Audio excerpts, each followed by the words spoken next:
This is Mohammad. Welcome back. आज जो है हम एक न्यू सीरीज़ स्टार्ट करने जा रहे हैं, वो चीज़ डेव्स, जो कि बहुत ही डिमांडेड है in the market now days. This is for दोस्त के वो लोग जो कोडिंग से बहुत बोर हो रहे हैं और जिनको नॉर्मल कोडिंग आती है लेकिन कोडिंग में इंटरेस्ट नहीं है। वो चाहते हैं कि हम किसी किसी ऐसी टेक्नोलॉजी में जाएं जो डिमांडेड हो और कोडिंग भी ना हो। तो डेव्स इज़ फॉर दोस्त, उनके लिए डेव्स है। तो आज हम ज़्यादा बात नहीं करेंगे, जस्ट हम देखेंगे डेव्स को।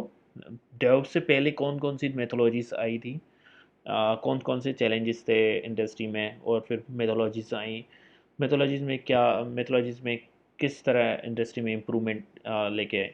उसके बाद कौन सी और चैलेंजेस थे जो सोल्व नहीं हो रहे थे, और डेव्स के बाद सारे चैलेंजेस तकरीबन ख़त्म हो गए। तो आज हम इस डेव्स के बारे में बात करेंगे, सारी चीज़, what is DevOps, how DevOps and why DevOps. ठीक है।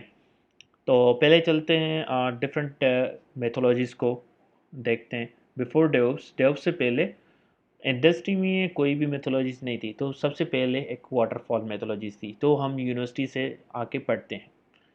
तो वाटरफॉल में ये होता था कि हम जब इसको यूज़ करते थे for the design purpose, software को बनाने के लिए। तो पहले हम रिक्वायरमेंट्स गैदर करते थे, design, implementation, testing, deployment, maintenance.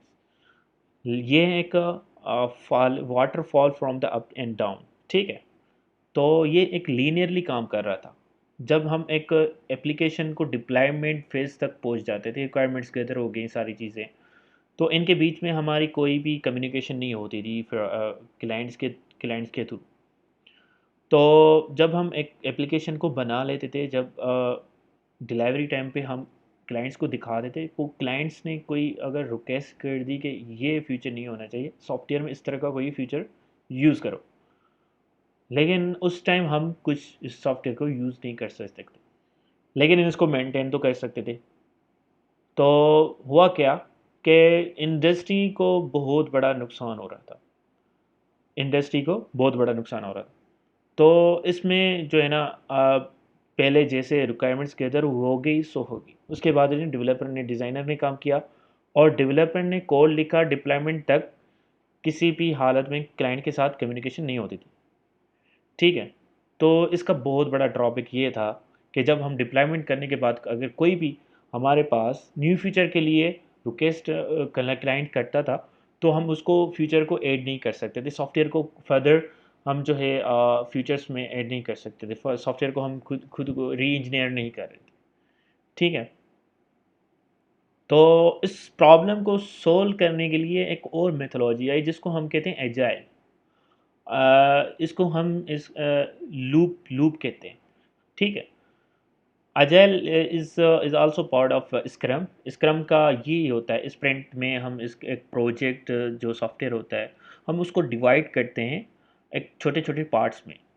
तो हम क्या करते हैं, सारी प्लानिंग, डिज़ाइन, इम्प्लीमेंटेशन एक ही स्प्रिंट में करते हैं। फिर हम एक क्लाइंट के पास जाते हैं कि हमने ये सॉफ्टवेयर बनाया है, आपका क्या फीडबैक, जो फीडबैक मिलता है फिर उस हिसाब से हम दूसरे पार्ट में जाते हैं। अदरवाइज उसी पार्ट को जो है ना करते, फ्यूचर में कुछ चेंजेस ऐड करके फिर जो है ना दूसरे पार्ट में जाते हैं। This is a very useful as compare to the waterfall. ठीक है। तो वाटरफॉल में कुछ बहुत बड़ा नुकसान था, agile is a very good as compare to. तो इसलिए हम अजाइल को सक्सेसर कहते हैं वाटरफॉल। ठीक है। तो इसके बाद तो इसके दोनों में एक डिफरेंस आ गया कि अजाइल जो है एक लूप मेथोलॉजी है। ठीक है। एक लूप की तरह चलता है। एक टास्क आ गया, उसको टास्क को कंप्लीट करने के लिए एक सारा लूप चलेगा, फिर दूसरे टास्क में जाएंगे, उसके लिए भी एक लूप चलेगा। तो हर टास्क के लिए जो है सारी जो है ना स्टेप्स को फॉलो करेंगे। लेकिन सॉफ्टवेयर बनाने के लिए वाटरफॉल को अगर देखा जाए, एक ही टाइम पर एक ही जो है स्टेप्स को, एक एक स्टेप्स को फॉलो करेंगे। बैक पोजीशन पे हम नहीं जा सकते, तो हम सॉफ्टवेयर में कुछ चेंजेस नहीं कर सकते, कि अगर क्लाइंट ने कुछ चेंजेस करने के लिए बोला। ठीक है। थे, लेकिन अजाइल में भी प्रॉब्लम आ गया। अब अजाइल में कौन सा प्रॉब्लम आया? ये आया कि डेवलपर टीम तो काम कर रही है, लेकिन डिप्लॉयमेंट टाइम पे बहुत सारी प्रॉब्लम आ रही थी। तो डेवलपर्स ये कह रहे थे कि डेवलपर टीम जो जो 3-4 बंदे जो कोड कर रहे हैं, डेवलपमेंट किसी लैंग्वेज पे काम करके एक सॉफ्टवेयर बनाते हैं, उन लोगों ने गिट के थ्रू वो सारा कोड दे दिया। अब ऑपरेशन टीम जो है ना डिप्लॉय करेगी, टेस्ट करेगी सारी चीज़ें जो बिल्ड कर सॉफ्टवेयर को बिल्ड करती है डिफरेंट सर्वर्स पर। तो उनके लिए तो बहुत बड़ा प्रॉब्लम आ गया कि यार ये कोड तो नहीं चल रहा, लेकिन वो कह रहे हैं हमारे पास कोड ठीक चल रहा है। तो इन दोनों का तो कोई नुकसान नहीं था।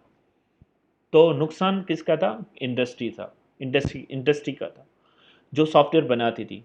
ठीक है, उनको ये था कि कस्टमर भाग जाएगा, क्लाइंट्स भाग जाएंगे, और हमारी जो है डिलीवरी टाइम पे हम जो प्रोडक्ट वहाँ पे डिलीवर नहीं कर सकते, तो हमारा सॉफ्टवेयर तो ठीक से नहीं बन पा रहा।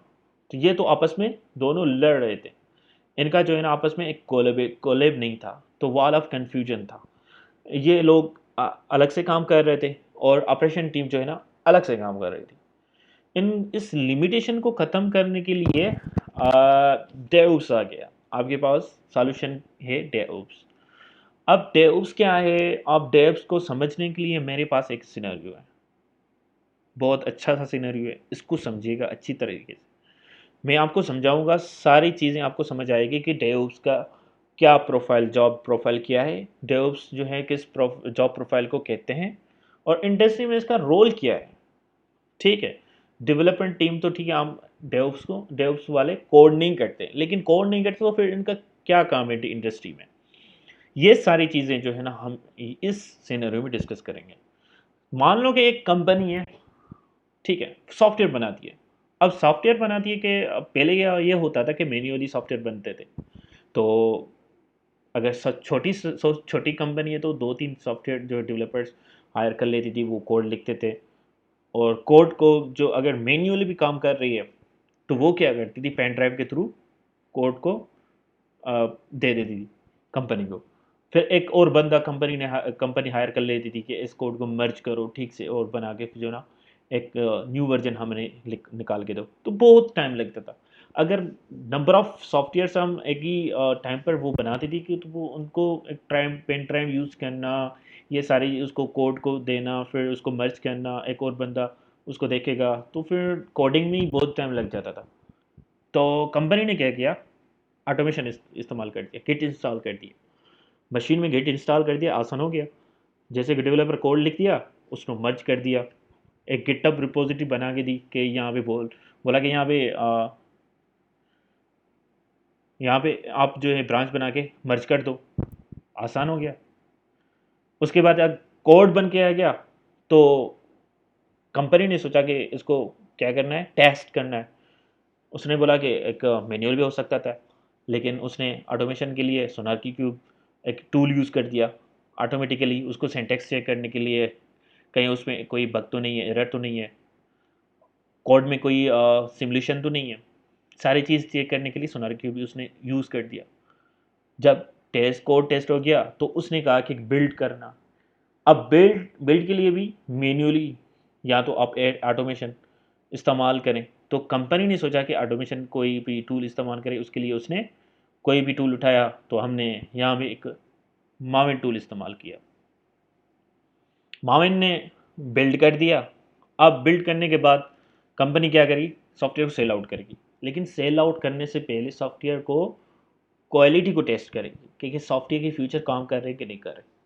अगर उसको मैन्युअली करना होता है तो एक क्वालिटी इंजीनियर रख लेती, तो वो मैन्युअली जो है कोड को, फ्यूचर्स को, एक एक फ्यूचर को देखता रहा। कि वो बहुत बड़ा प्रोसेस है, लेकिन उसने कंपनी ने सेलेनियम टूल के, ऑटोमेशन एक टूल है, उसने लगा दिया और सारी चीज़ें आसान हो गई। सारा सॉफ्टवेयर जो है टेस्ट हो गया, क्वालिटी टेस्ट हो गई। अब कंपनी को मार्केट में सॉफ्टवेयर को लाना है, तो कंपनी ने क्या किया कि प्रोडक्शन सिस्टम लगा दिया। प्रोडक्शन सिस्टम बोले तो सर्वर, ठीक है, नंबर ऑफ सर्वर्स लगा दिए हैं। और नंबर ऑफ सर्वर्स, अब देखो कि अगर एक कंपनी ये 4000 सर्वर यूज़ कर रही है, बहुत बड़ा प्रोजेक्ट है, लाइक कोई बैंक का सॉफ्टवेयर है। तो एक बंदे को अगर हायर कर लेती एक सॉफ्टवेयर को एक एक सर्वर पर डिप्लॉय करने के लिए, तो कितना टाइम लगता? बहुत टाइम लगता। उसने क्या किया, उसने कहा कि एक ऑटोमेटिक टूल लेके आओ विच इज़ नोन इज एनसेबल। तो एनसेबल के थ्रू जो है ना, एक ही यहाँ पे इंटीग्रेट करो और सारे सर्वर पर डिप्लॉय कर दो। ठीक है, जितने भी सर्वर होंगे उसके एक ही टाइम पर डिप्लॉयमेंट हो जाएगी। ठीक है, तो अब कस्टमर जो है, यूज़र जो है, किसको, यूज़र जो है, अब सारे सर्वर्स को, यूज़र तो कंफ्यूज हो जाएगा मैं किस सर्वर को एक्सेस कर, कौन सा सर्वर किस टाइम पे एक्टिव है अगर। ठीक है, तो इसके लिए कंपनी क्या करती है, लोड बैलेंसर यूज़ करती है। अगर लोड बैलेंसर क्या करता है, यहाँ इस सर्वर पर अगर ट्रैफिक जाम हो जाएगी तो इस ट्रैफिक इस साइड पे ट्रैफिक भेज देंगे। इसका काम है लोड बैलेंसर का। अब जब हम किसी वेबसाइट को एक्सेस करते हैं तो हम किसी लोड बैलेंस को एक्सेस नहीं करते, हम उसकी आईपी एड्रेस को एक्सेस करते हैं। आईपी एड्रेस कहे तो www facebook.com, google.com, हसन.com, इस तरह की वेबसाइट होती हैं, आईपी एड्रेस होती हैं, हम उसको एक्सेस करते हैं। तो कंपनी ने एक डीएनएस सर्वर लगा दिया, तो बहुत बड़ा आसान हो गया। अब यूज़र जो है डायरेक्ट किसको हिट करेगा, डीएनएस सर्वर जो इंटरनेट पड़ा है इसको हिट करेगा। ठीक है, ये जो है रुकेश लोड बैलेंसर को भेजेगा और ये जो है लोड बैलेंसर सारे सर्वर्स को हैंडल कर रहा है। ठीक है, अब देखो यहाँ पे कोड आ गया, कोड यहाँ पे गिटअप पे सारा कोड आ गया, न्यू न्यू पैकेज जो भी होगा हम उठा के लेके आते हैं सोनार क्यूब में। उसके बाद जो है ना यहाँ पे टेस्ट हो गया, तो बिल्ड करने के लिए हम लेके आते हैं माविन में। यहाँ पे माविन में बिल्ड हो गया तो हम टेस्ट करने की, क्वालिटी को टेस्ट करने सेलेनियम में लेके आते हैं। यहाँ पे टेस्ट होगी सारी चीज़ें, तो हम डिप्लॉय करने के लिए एनसिबल में लेके आते हैं। तो हम चाह रहे हैं, ये भी एक मैन्युअल हो रहा है, तो हम चाह रहे हैं कि ये सारी चीज़ें जो है ना एक ही टाइम पर ऑटोमेटिकली हो। अगर कोई एक टास्क कंप्लीट हो जाए तो ऑटोमेटिकली दूसरा टास्क अपने आप चलना स्टार्ट हो जाए। तो हम चाह रहे हैं कि इनको कैसे ऑटोमेटिक किया जाए, तो हमारे पास एक और टूल है जिसको कहते हैं जैकेंस, जो बहुत बड़ा पॉपुलर टूल है डेवॉप्स में। ठीक है, कंपनी ने क्या किया, इस कंपनी ने जैकिन के थ्रू जो है ना इन सारे टूल्स को अपने आपस में इंटीग्रेट कर दिया, कि जैसे यहाँ पे डेवलपर ने पुश किया गिटहब पे, तो जैसे न्यू पैकेज रिलीज हो गया तो अपने आप सोनार क्यूब भी चले जाएगा।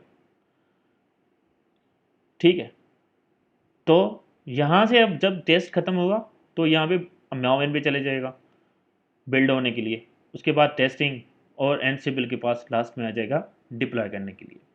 ये सारी चीज़ें इंटीग्रेट होगी। क्या क्या करना है, जेकिन्स में आप जो है यहाँ पे प्लगइन इंस्टॉल करो और जब चलो, वो सारी चीज़ें जो है ना यहाँ पे इंटीग्रेट हो जाएगी। अब एक और चैलेंजेस है कि मान लो कि एक कंपनी जो है 4000 सर्वर यूज़ कर रही है। अब 4000 सर्वर यूज़ कर रही हैं तो उनकी कॉस्ट कटिंग कितनी हो जाएगी, बहुत बड़ी, बहुत बड़ी कॉस्ट कटिंग।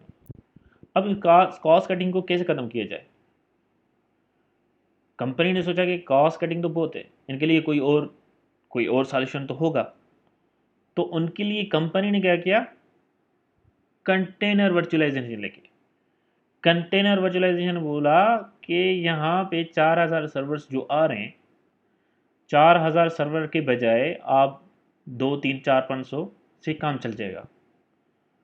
ठीक है, बहुत बढ़िया है, 3 हजार जो है सर्वर कम हो गए।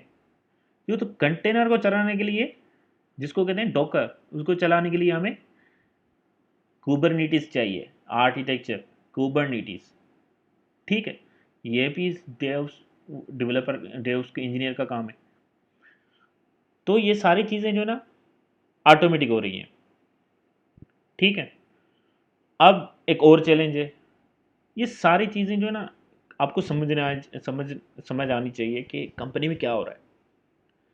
अब एक और मतलब चैलेंज है फॉर द कंपनी, कंपनी के लिए एक और चैलेंज है, बहुत बड़ा चैलेंज है। मान लो कि ये सारे सर्वर्स पर एक प्रॉब्लम आ गई। अब जब यहाँ पे इस प्रॉब्लम आ गई तो ये सारा प्रोडक्शन जो है ना ख़त्म हो जाएगा, ये तो एक्सेस ख़त्म हो जाएगी, कंपनी को एक्सेस तो नहीं मिल रही और ना ही इसको यूज़र को एक्सेस मिल रही। तो यहाँ पे एक और कॉन्सेप्ट आया which is known as blue and green, known as sorry blue and red. ठीक है, ब्लू एंड रेड डिप्लॉयमेंट जो डेवऑप्स इंजीनियर को आना चाहिए। अगर किसी टाइम पर एक प्रोडक्शन ख़त्म हो जाता है, उनके प्रॉब्लम आ जाता है, तो दूसरा प्रोडक्शन अपने आप चल जाए, जिसको कहते हैं ब्लू और रेड, प्राइमरी और सेकेंडरी।